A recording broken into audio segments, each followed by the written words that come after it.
먼저 박향 중앙사고수습본부 방역총괄반장이 코로나19 대응 방안 등을 설명하겠습니다.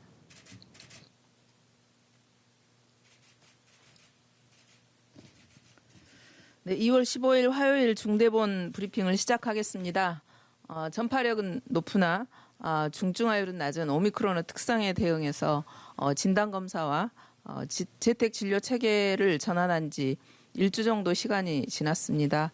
참여 의료기관이 확대되고 의료 현장이 익숙해지면서 새로운 재택치료 체계와 진단검사 체계가 안정화되는 그런 단계에 접어들었다고 평가하고 있습니다. 진단검사는 중증도나 나이 60세 이상과 감염 가능성이 큰 고위험군에 대해서만 PCR 검사를 집중하고 동네 병의원에 참여하여서 신속항원 검사를 확대해 왔습니다. 진단검사를 제공하는 동네 의원은 불과 한 10여일 만에 대폭 늘어났는데요. 현재 코로나 검사와 진료가 가능한 의료기관은 총 4,014개소입니다. 이제부터는 동네 의원뿐만 아니라 병원도 진단검사 체계에 참여가 가능합니다. 2월 15일 오늘부터 병원급 의료기관에 신청을 받아서 참여기간이 확대되게 됩니다. 많은 국민들이 의료기관에서 진료를 받고 또 진단검사를 하고 계시면서 또 현재는 큰 불편 없이 안정화되어 있는 단계입니다. 앞으로도 가까운 동네 병의원이 코로나19 진단의 주력기관이 되고 또 국민들께서 손쉽게 이용할 수 있도록 의료기관도 늘리고 또 미비점을 보완해 나가도록 하겠습니다. 재택치료도 60세 이상 고위험군에 집중을 하고 있고요. 위험도가 낮은 일반관리군은 동네 병의원에서 전화상담 그리고 처방을 받을 수 있는 체계로 전환하였습니다. 오미크론의 특성상 대부분의 환자는 무증상이거나 가벼운 증상만이 나타나고 있습니다. 입원 치료가 필요한 중등도 이상의 환자 약 10% 정도는 병원이나 생활치료센터에 입원하고 있습니다. 그리고 나머지 90% 정도의 무증상 경증 환자는 재택치료를 받고 있습니다. 60세 이상 등 집중관리군, 재택치료 중에서도요, 집중관리군에 해당하는 확진자분들께는 관리 의료기관을 통해서 매일 2회의 건강 모니터링을 받게 됩니다. 그리고 그 외 일반관리군에 해당하시는 분들께서는 증상이 있으면 진료가 필요하다라고 판단된 경우 주변 또는 본인이 자주 다니던 병의원에 전화 상담을 하거나 처방을 받으실 수가 있습니다. 또 그리고 약 수령에 있어서도 기존에는 코로나 치료하는 약을 지정했던 지정 담당 약국에서만 약품 수령이 가능했지만 내일부터는 처방약을 가까운 약국에서도 받으실 수가 있습니다.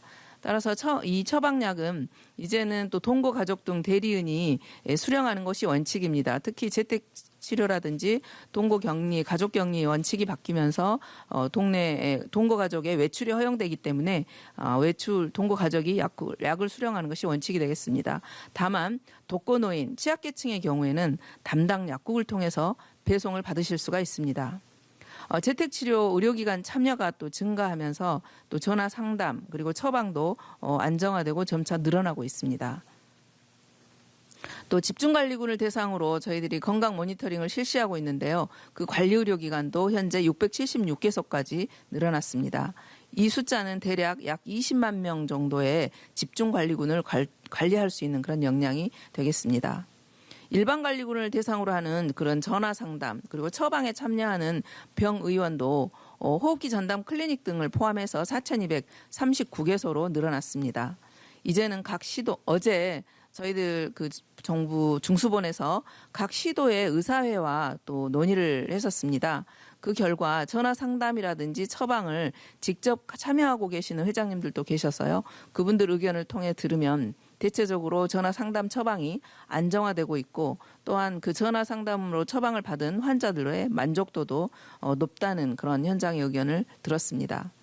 또한 어제 10개 시도에서 재택치료를 현재 받고 계시는 일반관리군 환자분들과 영상회의를 또 실시를 했었습니다. 그리고 동네 재택치료 배정 그리고 또 배정을 받고 나서 동네 병의원에 증상이 있었을 때 동네 병의원과 전화 상담을 한 경험 그리고 처방을 받은 경험 등에 대해서 여러 상황 등을 들었고요. 또 아울러 건의사항도 드렸습니다. 현재 각 지자체별로는 24시간 의료 상담을 제공하는 재택치료 의료상담센터가 약 200개소가 운영되고 있습니다. 여기에서도 하루 약 10,000건 정도의 의료 상담이 제공되고 있습니다. 주로 또 여기서 상담에서 또 논의되는 문제 이외에 또 행정적인 문의도 받고 있는 행정안내센터도 운영되는데요. 약 220개소가 운영되고 있고 여기는 주로 격리 해제일이 언제인지 또 외출은 가능한 것인지 이런 것에 대한 관련 문의들이 있고 약 2만 건 정도의 행정적 상담도 아울러 제공해 왔습니다. 이처럼 전 지자체와 또 보건소 공무원들이 오미크론 대응에 총력을 기울이고 있는 상황입니다. 앞으로 참여하는 동네 병의원들을 좀 더 확대시키고 또 상담 체계도 좀 더 강화해서 재택 치료에 있어서 불편함이 없도록 지속적인 노력을 해나가도록 하겠습니다. 다음은 주요 방역 지표에 대해서도 말씀드리겠습니다. 오미크론 영향으로 확진자는 증가하고 있습니다. 그리고 현재까지 위중증 환자나 중환자 병상 가동률 등의 지표는 대체적으로 안정적 상태를 유지하고 있습니다. 60세 이상의 고령층이 대부분 차지하는 위중증 환자 수는 오늘 기준 314명입니다. 어제부터 약 300명대로 지금 진입을 했습니다. 사망자 수는 주간 평균으로 하면 34.3명이고 오늘은 61명이 사망자가 발생을 했습니다. 고인의 명복을 빌고 또 유가족들에게도 심심한 위로의 말씀을 전하겠습니다.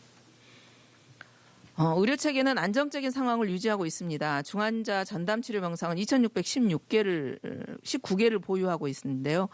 가동률은 26.8%가 되겠습니다. 또 10%를 유지하던 중환자 병상의 가동률도 위중증 환자의 증가에 따라서 소폭 증가하고 있는 양상을 보이고 있습니다.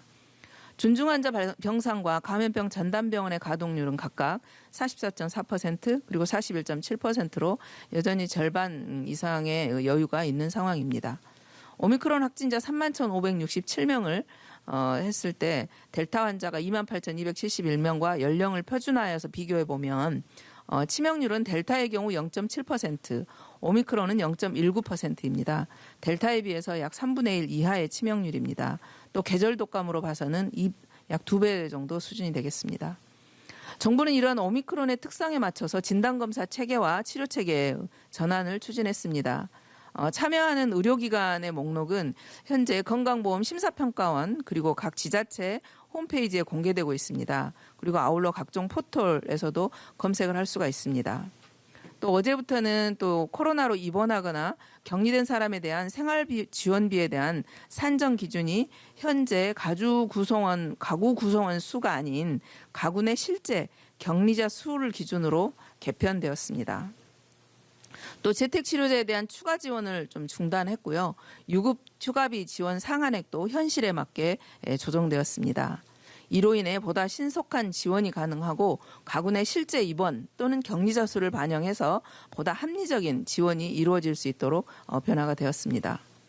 오미크론 유행에 대응해서 스스로를 보호할 수 있는 가장 효과적인 수단은 여전히 예방접종입니다. 예방접종은 감염을 줄이고 중증과 사망을 막습니다. 미접종자는 12세 이상의 6.0%에 불과한 소수이지만 지난 8주간 중환자의 62% 그리고 사망자의 66.5%를 점유하고 있습니다. 또한 확진자 41만 명의 17.7%를 차지하고 있습니다. 중증 환자와 사망자 중에 미접종자가 차지하는 비율이 절반을 넘어서 시간이 갈수록 커지고 있습니다. 중증 그리고 사망 위험이 월등히 높은 미접종자와 60세 이상의 고령층 감염을 최소화하는 데 오미크론 대응의 성패가 달려 있습니다. 예방접종을 아직 받지 않으신 분들이 계신다면 꼭 접종에 참여해 주시길 바랍니다. 특히 60세 이상 고령층은 본인의 안전을 위해 3차 접종을 반드시 받으시길 당부드리겠습니다. 특히 미접종자와 고령층의 경우에는 지금과 같이 대유행이 확산되는 시기에는 일상생활을 좀 주의해 주시기를 당부드리겠습니다. 사람이 많은 밀폐된 다중이용 시설 이용을 좀 피해 주시고 또 KF80 이상의 마스크를 착용해 주십시오. 또 손 씻기, 환기 등 방역 수칙을 철저히 지켜주시기 바랍니다. 정부도 모든 총력을 다해서 새로운 방역과 의료 체계가 안착되고 국민들의 일상이 회복이 다시 나아갈 수 있도록 최선을 다하도록 하겠습니다. 감사합니다.